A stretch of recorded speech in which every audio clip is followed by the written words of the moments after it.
But before anything else, please don't forget to like, comment, share, and subscribe. Hit the notification bell so that you don't miss any uploads in the future. Without further ado, let's get on into the video.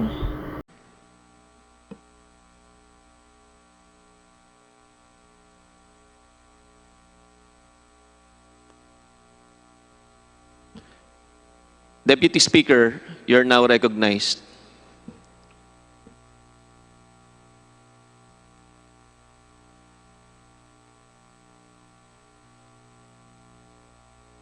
Meron po akong pin-repair na konti ring slide. Sana po maipakita muna bago ako magpatuloy. Pwede po, Deputy Speaker Marcoleta. Law, ibig sabihin batas. So kaya ginawa ang batas sa isang democratic country na kung nasaan tayo ngayon is para maging pantay-pantay ang lahat ng tao. Sa classroom may batas, bawal lumabas o bawal lumabas. Pero pag nag-comply ka na bawal lumabas, pero may ginawa ka sa pinagbabawal nila, inayos mo yung law ng classroom nyo at sinubmit mo ulit, ay pwede nang pala ikaw lumabas. Mr. Speaker, No, my distinguished colleagues, hindi po nag-comply sa batas ang ABS-CBN, kaya hindi po sila pwedeng lumabas at magpalabas. Those opposing the franchise application of ABS-CBN will show with clear and convincing evidence that ABS-CBN did not comply with the terms and conditions of its franchise, as well as our laws and the Constitution. In fact, they will show in the succeeding hearings of the Committee on Legislative Franchises that ABS-CBN deliberately and with impunity violated the conditions of its legislative franchise and more so of our laws and the Constitution. Matagal na po kasi ang mga aligasyong ito. Hindi mamatay-matay, lumulutang sa internet, nasa labi ng mga Pilipino. Hindi seryosong binigyan ng pansin. Bakit po? Tikom ang bibig ng may kakayahang magsiwalat nito dahil takot sa maimpluwensyang network na kayang sirain ng tao, kandidato man o hindi. Salamat at ganap na nanindigan si Speaker Alan Peter Cayetano at hindi inalintana ang mga tuligsa sa kanya at pinayagan niya na magkaroon ng patas, bukas at malawak ang pagdinig sa mga aligasyong ito, katulad ng nagaganap sa araw na ito. Ang banggit nga po sa John 8:32 ay ganito, "And you will know the truth, and the truth will set you free." Violation of the Constitution. Number 1, franchise is longer than 50 years. Hindi na po dapat payagan itong pagre-renew ng prangkisa ng ABS-CBN. Dapat na pong isara ang pinto para sa kanila. Bakit po? Because the ABS-CBN has been using the airwaves for more than 50 years. 53 years today, to be exact. Our Constitution says that Congress can grant a franchise of up to 50 years only. Taong 1957, nang makuha ni Don Eugenio Lopez Sr., may-ari ng Chronicle Broadcasting Network o CBN, ang Alto Broadcasting System o ABS. Simula po noong 1967 ay naging ABS-CBN na po ang tawag dito dahil sa merger ng ABS at CBN. Kung susumahin po natin ang prangkisa nito simula noong 1967, ay 53 taon na po itong gumagamit ng airwaves magpahanggang ngayon. 63 years naman po kung susumahin natin mula po ng pagkakakuha ng CBN sa ABS noong 1957. The Committee on Legislative Franchises should not allow itself to be used by ABS-CBN to again circumvent the Constitution and violate the categorical 50-year limitation imposed on franchises. Hindi na po dapat buhayin muli ng Kongreso ang prangkisa ng ABS-CBN sapagkat Ayon po sa ating saligang batas, ang buhay ng prangkisa ay hindi dapat lumampas ng 50 taon. EDSA Revolution. Siguro po may mangangatwiran at sasabihin ng ganito. Isinara naman nung martial law ang ABS-CBN. Di po ba? Dapat huwag bilangin ang panahon na yon. Tanggapin po natin sandali na isinara nga ang ABS-CBN simula Setyembre 23, 1972, pagkatapos na ideklara ang martial law. Pero hindi po ba nagbukas din ito agad matapos na ito ay mabawing muli ng pamilya Lopez noong EDSA Revolution? Hindi ba't kulang-kulang 13 taon din po ang namagitan na panahon? So let's assume that we subtract 13 years from the 63 years that ABS-CBN has been in operation starting 1957 when CBN acquired ABS. Hindi ba't 50 taon din po ang magiging resulta? Ibig pong sabihin, tapos na at paso na pa rin ang prangkisa ng ABS-CBN with or without martial law. Hindi ba't sobra-sobra pa rin ito at lalabag pa rin sa ating saligang batas? Naging palasak nga noong panahon ng martial law ang kantyaw na tama na, sobra na. Subalit ang mahalagang tanong po ng taong bayan na hindi pa nasasagot magpahanggang ngayon ay kung paano biglang nabawi ng mga Lopez ang ABS-CBN mula sa pag-aari ng gobyerno pagkatapos maitalaga ang Cory administration.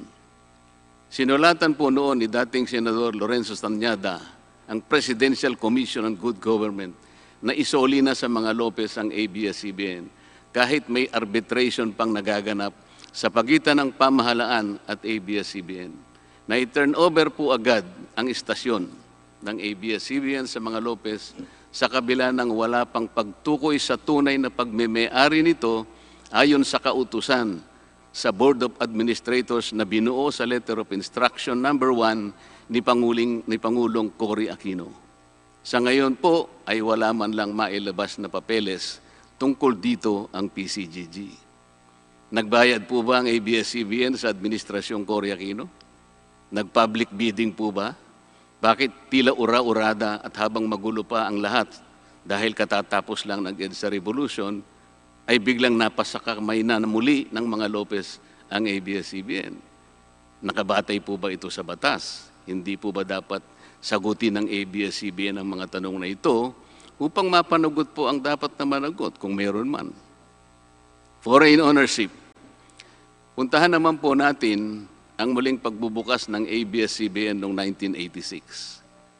Pati po kasi noong panahon yun ay may paglabag na rin sa ating saligang batas. Ano po kaya yun?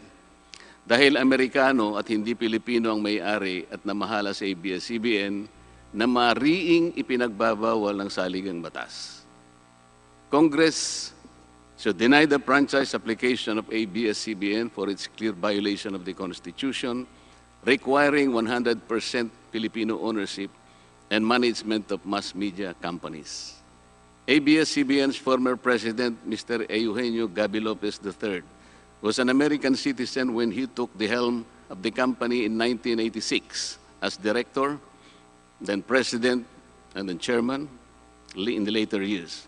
It was only in 2000 that he petitioned for recognition of Filipino citizenship and was issued a certificate of recognition as a Filipino citizen in 2002. At kahit sabihin po natin wala na ngayon sa management ng ABS-CBN si Ginoong Gaby Lopez, nagpatuloy pa rin ba sa paglabag sa saligang batas ang ABS-CBN? Opo. Dahil magpahanggang ngayon ay nagbebenta pa po sila sa mga banyaga, mga hindi Pilipino, ng pag-aari o ownership rights ng ABS-CBN. Through an intricate web of corporate layering, ABS-CBN lets non-Filipinos to own its common shares through the issuance of Philippine Depositary Receipts o PDRs. In September 1999, the ABS-CBN Holdings Corporation offered 132 million Philippine Depositary Receipts underlying the 132 million common shares of ABS-CBN. Immediately prior to the closing of the PDR's offering, Lopez Incorporated, the main stockholder of ABS-CBN Corporation, transferred 132 million ABS-CBN shares to ABS-CBN Holding Corporation, its alter ego. With the many rights afforded to the holders of these PDRs, most of whom, if not all, are foreigners, ABS-CBN Corporation virtually allowed these foreign holders beneficial ownership and potential voting rights. This is a circumvention of the strict foreign equity restriction imposed by the Constitution on mass media companies. Quite obviously, the ABS-CBN PDR instrument, a creative financial mechanism, is being used as a subterfuge to indirectly own the underlying ABS-CBN shares of stock. Violation of workers' rights under the Constitution. ABS-CBN violated the rights of its own workers. It denied them their just share in production as required by the Constitution. It committed unfair labor practices, which consequently denied its employees the benefits required by law to be provided to all employees. Isang halimbawa po dito ay ang asunto na isinampa ng halos 100 o mahigit sa 100 manggagawa ng ABS-CBN sa National Labor Relations Commission o NLRC dahil sa pagtanggal sa kanila dahil sila raw ay mga talents lamang at hindi mga regular na empleyado. Nanalo po ang mga manggagawa sa NLRC at maging sa Court of Appeals. Bakit hindi na lang nila sinunod ang hatol at umapila pa ang ABS-CBN sa Korte Suprema? Ito ba yung sinasabi po kanina sa opening salvo na ang pagmamahal sa kanilang kapamilya ay ganun na lamang? Mali naman po yata na sabihin ng ABS-CBN na lampas sa 11,000 ang mga empleyado nito dahil kung ito po ay masusi nating iimbestigahan, may 2,661 at isa lamang. 2,661 ang mga regular na empleyado nito. Ang karamihan po o mahigit na 8,500 na kawani ng ABS-CBN ay tinagurian nilang independent contractors or talents, project workers at contractuals lamang kahit na pang-regular na empleyo ang trabaho nila. Ayon po sa ating labor code, kapag pang-regular ang tungkulin ng isang manggagawa, dapat siyang gawing regular employee. Hindi dapat contractual. Hindi dapat independent contractor, talent, o kaya project worker lang. Malinaw na labag sa batas ang ginagawa ng ABS-CBN. Sana ay ibalita rin po ito ng TV Patrol upang mabunyag ang libu-libong endo sa kanilang bakuran. ABS-CBN has not regularized its contractual workers and talents despite performing the functions of regular workers. It even forced some of its workers to sign employment contracts containing waiver of the right to regularization. And those who refuse were unceremoniously terminated from work. ABS-CBN has subcontracted most of its production work to subcontractor production companies, despite the fact that production is directly related to its core business. These production entities are paid minimally, whose workers obviously get lesser benefits and take-home pay compared to ABS-CBN's regular employees. And yet, the profit generated by ABS-CBN from its independent production companies appear greater than its expenses, especially those expenses that are even deductible for income tax purposes. Kung kaya't hindi po may kakaila sa publiko na napakarami ng labor cases na hinarap at haharapin pa ng ABS-CBN.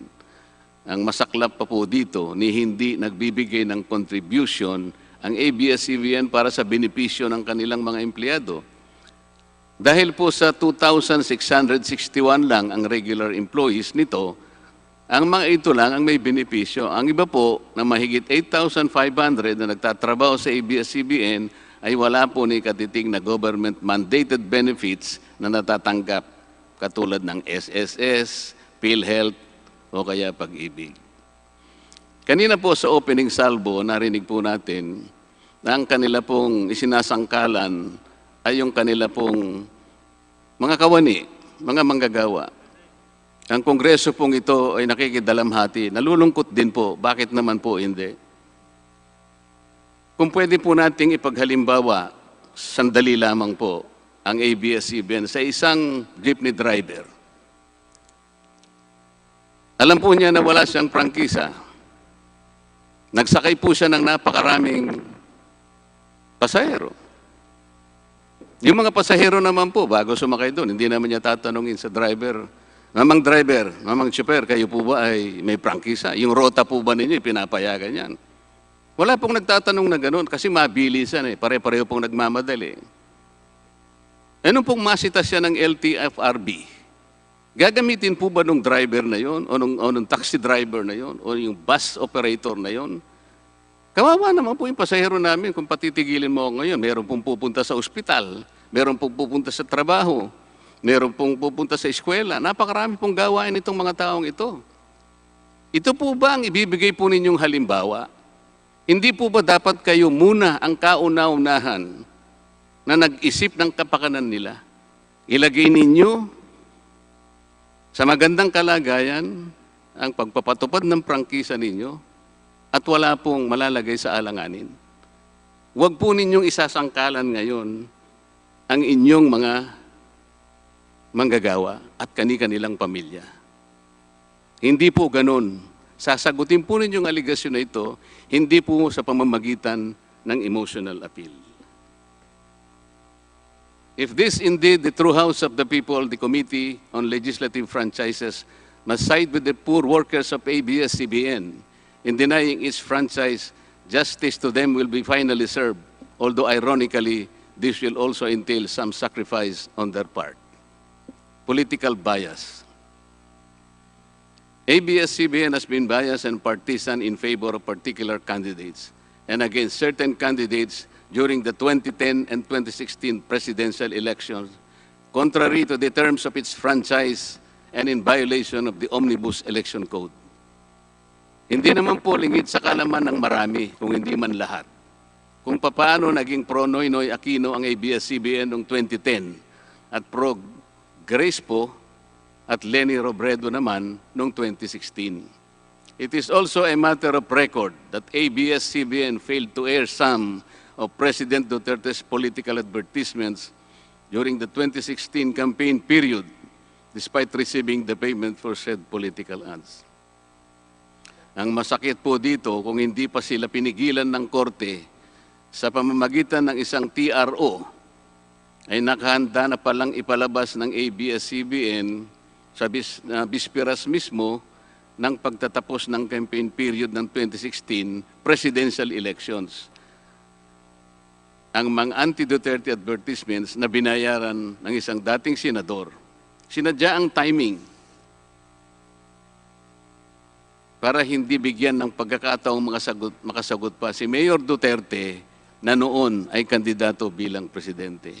Mabuti na lamang at napahinuhod ng ang korte ng petisyon ni Speaker Alan Peter Cayetano na noon po ay Vice Presidential Candidate ni Pangulong Duterte at dagliang nag-issue ng TRO ang korte sa ABS-CBN.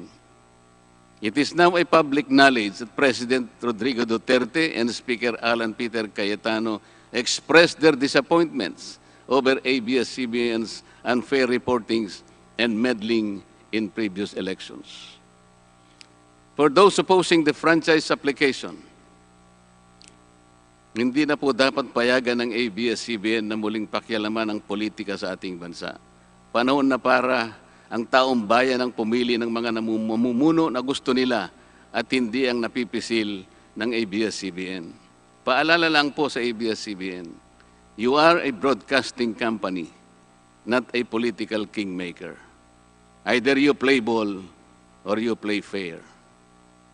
Multiple channels in one franchise. Mga kababayan, inabuso po ng ABS-CBN ang kanilang prangkisa. Sa hindi nila may paliwanag na dahilan o maaari namang sinadya na gamitin ang kanyang prangkisa para sa isang channel lamang, pero gumamit pa ng ibang prangkisa ng telekomunikasyon na hindi naman pang broadcast upang mas kumita at makapagbenta sa pamamagitan ng maraming channels. ABS-CBN violated the terms and conditions of its franchise by offering its TV Plus boxes for a one-time fee but using the free-to-air signal authorized in the franchise granted by Congress at no cost to ABS-CBN. Tubong lugaw, ika nga. But this practice of ABS-CBN without permission from Congress or the National Telecommunication Commission is killing the cable industry, which depends on monthly based subscription of its clientele. At bukod po sa pagbebenta ng TV Plus box sa publiko, sa Kapamilya Box Office Channel na nakapaloob dito, ay nagawa pang maningil ang ABS-CBN sa bawat pelikulang gustong mapanood ng publiko sa KBO Channel. Ibinenta na nga ang TV Plus box, ibinenta pa rin ang mga palabas na pwedeng mapanood sa TV Plus box. Dobleng tubong lugaw na po ito. Hindi po saklaw ang mga ito sa prangkisa na ipinagkaloob ng Kongreso sa ABS-CBN.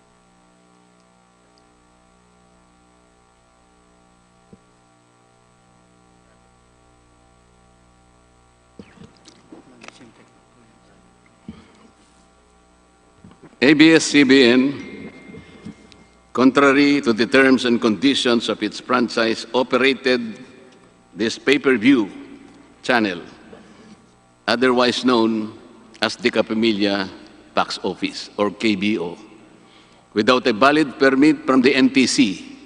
And despite NTC's order to refrain from operating a PPB until the issuance of an appropriate guideline for the same, ABS-CBN continued its operation until the expiration of its franchise on May 4, 2020.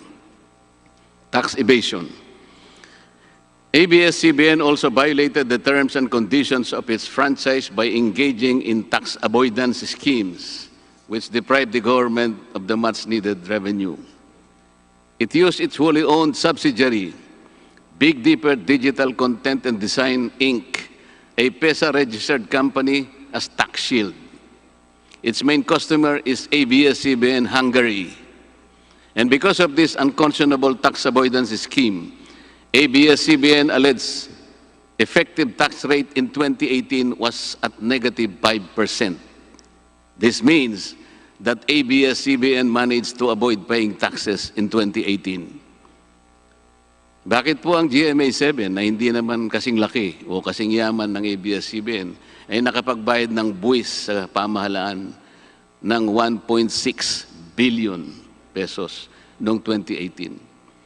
Samantalang ang malaalamat na ABS-CBN ay walang binayarang buwis. Bakit naman nakalibre ang ABS-CBN noong 2018 sa negative income tax nila na 84 million? Ibig sabihin po nito ay may tax credit pa ang ABS-CBN at ang gobyerno pa ang lumalabas na may utang dito.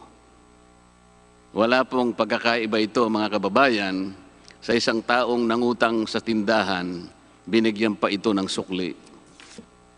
In 2019, ABS-CBN again did not pay its rightful taxes. It avoided this by entering into compromise agreement with the Bureau of Internal Revenue, with the latter accepting the settlement of 152 million pesos plus from ABS-CBN, equivalent to only 40% of its assessed deficiency in income tax, value-added tax, and documentary stamp tax payments. But this is only one among the 4 other cases lodged by the BIR at the Court of Tax Appeals, all of which were also settled by compromise. Bakit po ganun? Hindi po ba nando sa prangkisa ng ABS-CBN na babayaran nila lahat ang rightful taxes? Kinakailangan po bang sila ay habla pa ng BIR bago sila mapilitang makapagbayad lamang kahit settlement lamang? Ang linaw po ng kanilang prangkisa na babayaran lahat ang kaukulang buwis. Bakit kailangan pong sila ihabla at idemanda pa ng BIR para lamang sila ay makapagbayad? There are also allegations to date that ABS-CBN's Lingkod Kapamilya Foundation, ALKFI, is being used as ABS-CBN as tax shield, and that ALKFI also failed to file donor's tax return and pay the donor's tax. Ito po ang mas nakalulungkot dito, mga kababayan. Kapag politiko o government official ang nagkawang gawa, epal ang tawag dito ng ABS-CBN. Kahit mula pa sa sariling bulsa ng politiko, ang pinanggalingan ito. Pero kapag ito ay galing sa lingkod kapamilya, puro pangalan ng ABS-CBN ang kanilang pinangangalandakan, katulad po ng nakita natin ngayon. Alam naman natin na galing naman sa lahat, sa mga donors ang pondo na ginamit nila. Meron po kayang nanggaling sa yaman ng ABS-CBN. Di baling ang pantulong ng ABS-CBN ay galing sa donasyon ng ibang tao. Di baling ang perang pantulong ay mula sa tax avoidance ng kumpanya. Ang mahalaga ay mapalabas nila sa pamamagitan ng sa mamamayan, katulad po ng nakita natin ngayon na napakabuti at napakabait ng ABS-CBN.